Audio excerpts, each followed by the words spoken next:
Welcome back. Almost a year ago, I got inspired by a couple of videos that I saw on the internet about making my own wooden mallet. Partly this was just a little challenge to myself to see if I could do it, but also I thought it would be nice just to have a wooden mallet that I could use perhaps to hammer on a chisel or if I needed to tap something else. But anyway, the photo you will see on your screen is where I started. It's a 1x3, I believe, piece of red oak.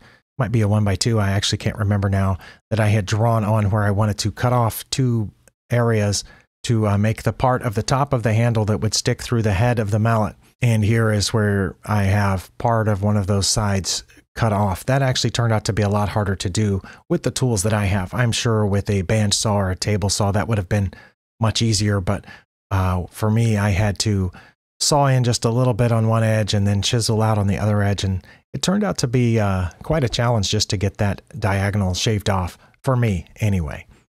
But anyway, here is the almost finished section of that and the pieces that I have cut here. The darker piece of wood you see is red oak, and the lighter pieces I believe are poplar, which were 1x2s. So yeah, the oak must have been a 1x3, or maybe a 1x2 and a 1x3. But anyway, I had designed it to have the sides be poplar and the middle to be oak. And as you can see, the slanted or angled part of the top of the handle would fit in between those. And these are the pieces that I've come up with, and I just need to glue them together and then do the hardest part of this, which was to do all the evening out and sanding and smoothing of the edges. Here I have the slanted part of the top of the handle fitting in with one of the pieces of oak, but you can see that it doesn't quite fit correctly because this section here was not cut at a right angle the way that it should have been. It's a little bit slanted to one side. Camera wouldn't quite focus there, but I think you can see that it's not going to fit exactly the way that I needed it to. So I'm going to use this handheld rasp to try to smooth that off. Here I have made a makeshift vise using a bunch of clamps and a couple of pieces of scrap wood to hold the handle in place. And I'm going to use a chisel and a rasp to remove some material there until that is even and will fit inside the head of the mallet. Having completed that, I started gluing together the poplar sides, just using a few small clamps. There's both of them. I tried to fit the grains to match together, but as you can see, it's not perfect. I do like the multicolor nature of that poplar. And then I started gluing in the intersections of red oak, which will hold the top of the handle in place. You can see that glue is still pretty fresh there. And of course, the corners are rough, and as are the edges. Once the glue gets dried and everything is stuck together, I'll have a lot of work to do to smooth off those corners and get everything sanded and fit correctly. In this video, I'm going to try to glue the handle in here. I have to remember which side is which, so I'll know which side to apply the glue to. After spreading glue onto two sides of the handle's top there, that's a little bit too much glue, clearly, but I figure it's always better to start with just a little too much than not quite enough. But anyway, it fits pretty well in there, and I'm going to hold it in place with one finger while I grab another clamp. Fairly inexpensive pack of these small 4 or 6 inch clamps that are pretty easy to hold with one hand. Of course, the wood slips a little bit once the glue's on there. It makes it very slippery, so a little delicate process to get it exactly in there the way that I wanted.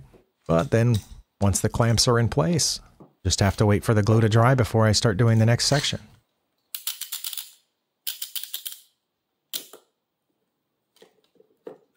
And here I have glued in the other piece of red oak that goes next to the handle on the other side. And then at the end, of course, I will put in the rest of the poplar on the other side of the mallet. I didn't realize until after I had all these clamps in place that it would be a little difficult to reach the squeeze out of the glue that came out between each board. To stick my fingers and paper towels in between the clamps very carefully, and then keep turning it over to find any squeeze out in other places. But the clamps provided a nice little stand that is waxed paper underneath to catch any glue drops. I have found that waxed paper can be used multiple times for multiple projects because the glue doesn't really stick to it. Once it dries, you can just pop it off. Okay, here I am confident that that part is dried, and you can see that it doesn't match up on the ends. At least on one end, the poplar sticks out further than the oak, so there's going to be some correction required later. And these two pieces of poplar I have already glued to each other, and I just now need to stick them to the board that is left. I did write on the pieces of board with pencil to help remind me which side was which. So here goes the gluing process for this side of the mallet head. And this wanted to slide around quite a bit. So I just tightened the clamp just a little bit to hold that one corner kind of in place, and then I tightened the next one just a little bit to hold that in place until I maneuver it as close as I can get it, and then start tightening everything else down. And again, the clamps themselves provide kind of a stand to hold the whole thing up off the waxed paper. And none of these clamps are on there extremely tight. There's just a lot of them to hold, to press in different parts of the wood. I probably didn't need that many, but when you have that many, you tend to use them. Once the glue was all dry, it was looked like this, and it was time to tackle those edges that didn't match up, which was going to be quite the project. Also, I wanted to add some curved edges to the handle itself, so it'd be easier to hold rather than just holding a 1x2 board in my hand. Here I have the mallet clamped down, and I'm going to try to use a jigsaw to cut off the excess edges of the ends of the mallet, but the clamp's in the way. I'm going to have to come into it from the other side. Watching this now makes me very nervous about where my hands are placed.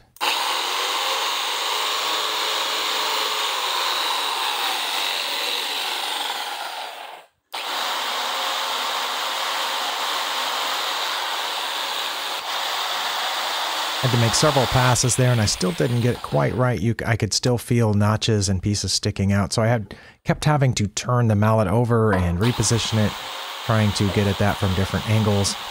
In hindsight, I might have tried to just use a pull saw or a flush cut saw to tackle this problem, but the jigsaw did its job. Got it mostly evened out on the sides. Or I should say the ends. Enough that I could tackle the rest with a rasp and sanding. As you can see, the end is pretty rough there, and there's still a little piece left and indentation, and that end is even rougher with parts sticking out all over the place. So here I'm using a cheap rasp that I found at Harbor Freight.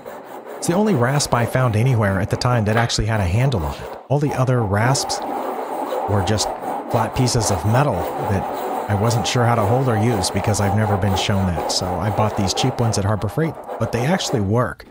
Much later, I found rasps with a handle at Walmart, and that'll be in a later video where I show the comparison between these. But anyway, just lots of holding and repetition with this here to get the ends to match up and be smooth. And then, of course, had to do there in the underneath the handle as well after getting both ends. For that last little tab there, I did use a pull saw to get that part even. Coming at it from the bottom and the top and the sides. And then back to the rasp. This was a lot of endless repetition and aching fingers at the end from holding it. But I think you can see here that it is starting to get pretty smooth on the ends, starting to match up. I also used the rasp to round off the corners. I figured there were no need for any of the corners to be sharp or pointy. So I rounded off all the edges and corners with the rasp. And it does look pretty rough right now, but...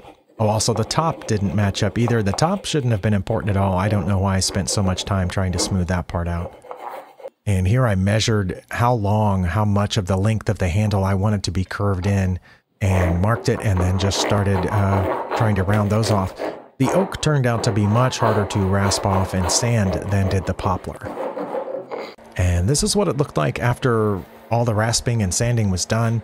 As with most of my projects, it's not perfect, but I think it turned out looking pretty close to the way that I wanted it to look. It's a nice solid mallet that's actually not that heavy. I was surprised at how not heavy it was, but it is very solid and hard. And what's not shown here in any of this footage is the fact that after I was done, and completely sanded and got everything smooth, I added several coats of polyurethane all the way around the head. I don't remember if I put any on the handle or not. I probably did.